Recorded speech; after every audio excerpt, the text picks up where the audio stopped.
Good morning. This is Dividend Coffee, and back again for video number 4.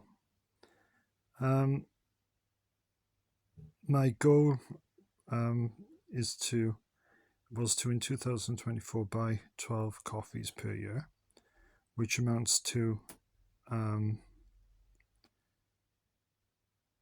roughly around about £20, and I think the coffees are roughly around about the 150, 160 mark. And I achieved that. And if you look at my last video number 3, it shows how well I did in 2024. I only started this off about 5 months ago, so it was just past mid 2024 I started this challenge. And yes, for the first 12 months I had enough money to buy Wetherspoon's coffee every single day of the month, and once a month, 12 coffees.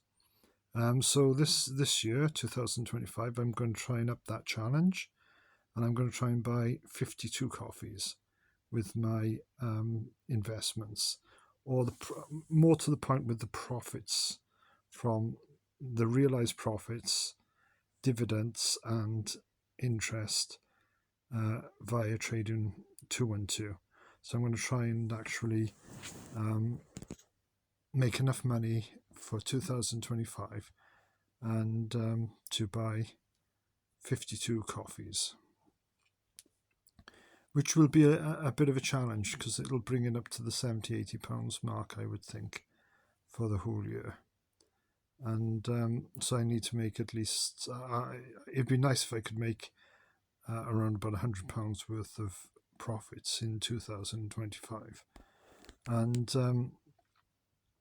I started off with just about a £15 investment, and I've grown it now up to around about £880. And so in 2025 it hopefully will grow a little bit further, and I will make up to £100 I'm hoping to make, roughly, through buying and selling shares, dividends, and interest earned with trading 212. It should be it should be quite interesting. But this video is more about what happened to me in 2024, going back a little bit, and that was when I had my biggest purchase of, my biggest amount of money that I've made result for the whole of 2024 when I was trading. And that was when Direct Line Insurance was taken over, or there was a bid put in by Aviva to take over Direct Line Insurance. And rightly or wrongly so, I sold my my shares in Direct Line Insurance, and I made the biggest profit I've made through selling shares. Up until that point, I was making at a maximum of about £1 when I was buying and selling shares. But if we have a look here, I actually sold, so the full price was 215 pence and 0.2, and the result was a £26.77 profit. That's the highest amount of realized profit I've made so far in one go of any of my shares, and it far outbeats everything else. However, if anybody would like to put in the comment section if they thought I would have done better if I just kept hold of the shares and went through and had whatever Aviva were offering at the time. What I actually did though was when Aviva's price came down, because it actually went down a bit, I took the money from here, the £26.77, and I purchased some Aviva shares. So they then went up a bit, and I sold out of them, and then I bought some more in, and I made a little bit more profit that side as well. So I think that's why I've done so well in 2024, because of this.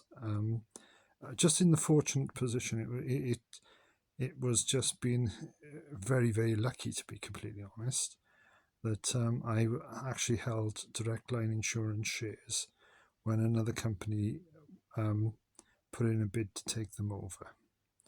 So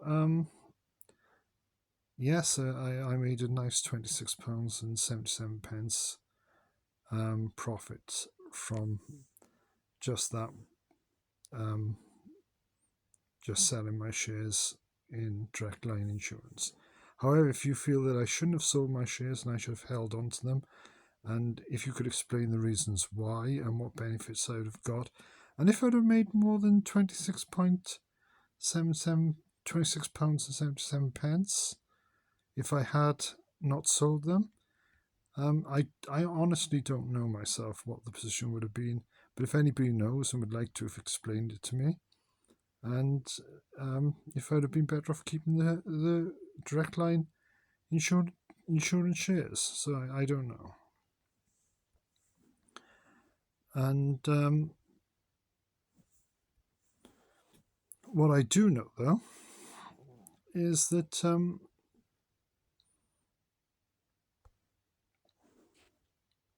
Direct Line Insurance don't seem to be doing too bad. I could be completely wrong. I know very little about how financials work within the stock market.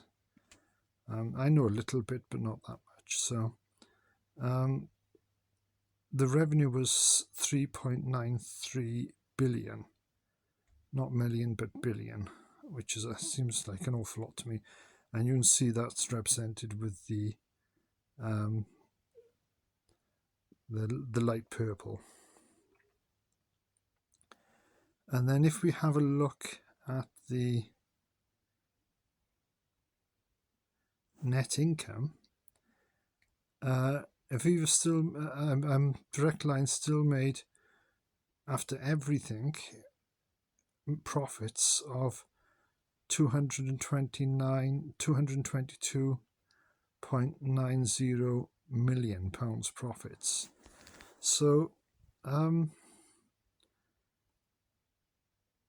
which means that they seem to have been doing actually very well.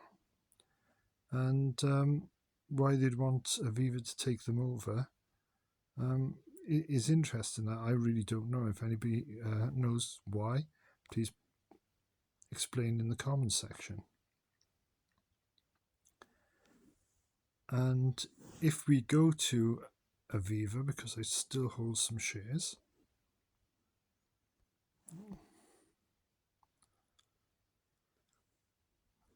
and they're now selling for £474 and 5p, 474 pence and 0.5, which is £4.74 really, and a half, I believe.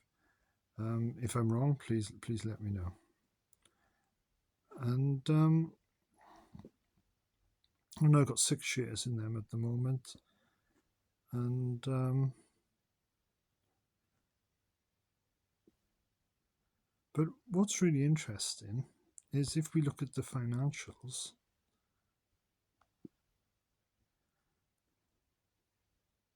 and we look at the revenue, we have a 33.07 billion revenue with Aviva, and the net income is 1.09 billion. So revenue wise and net profit wise, they seem to be a much bigger company than Direct Line Insurance.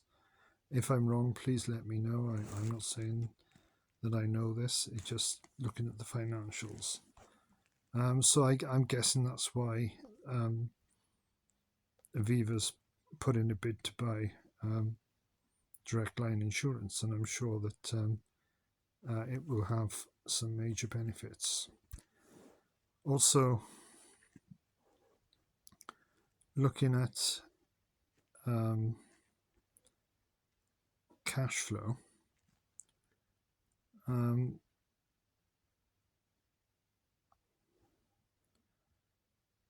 cash at the beginning of the period was 21.58 billion with Aviva, and cash at the end of the period was 16.65 billion. So their cash has gone down by 4.92 billion, which is quite interesting actually. And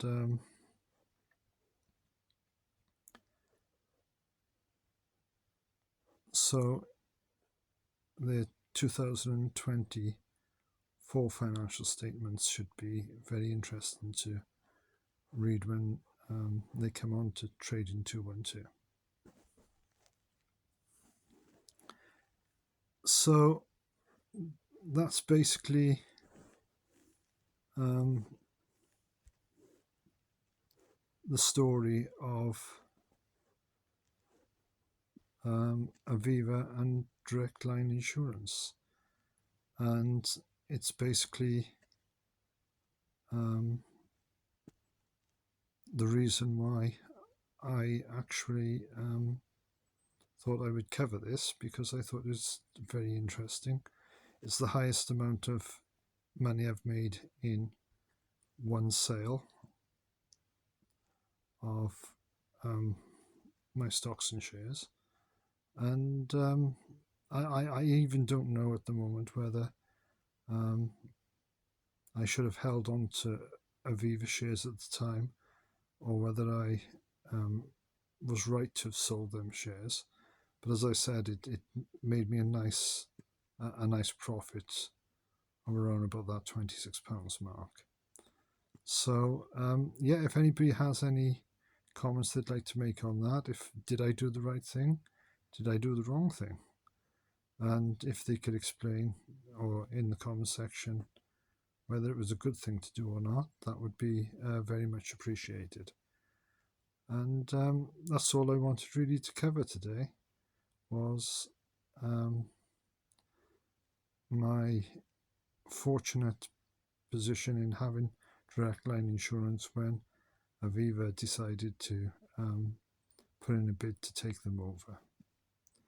So that's all from Dividend Coffee today, and thank you if you've watched to the end of this video. I'm going to now switch the video off, so I'll be making another video, and video number 5, hopefully I'm trying to get them out every Friday. Sometimes it's a little bit late, so maybe Saturday and Sunday, but I'm an old age pensioner and I've got lots of other things I like to do as well. So anyway, this is my story of an old age pensioner starting up a Trading 212 investment account and seeing how far they can go with it. And on average, I put a couple of pounds in each week to just increase the portfolio. Sometimes it can be as little as a couple of pounds, and sometimes as much as 20, 30, etc. So that's where I'm at the moment. I believe overall, there we go, my total amount so far is £882.99. Free funds that are not invested at all at the moment is £7.44, and I've got £69.82 reserved for orders. So thank you very much for watching, and hopefully if you follow me and subscribe, then you can follow my channel and see how I do in 2025. Thank you. I'll now put it off, hopefully.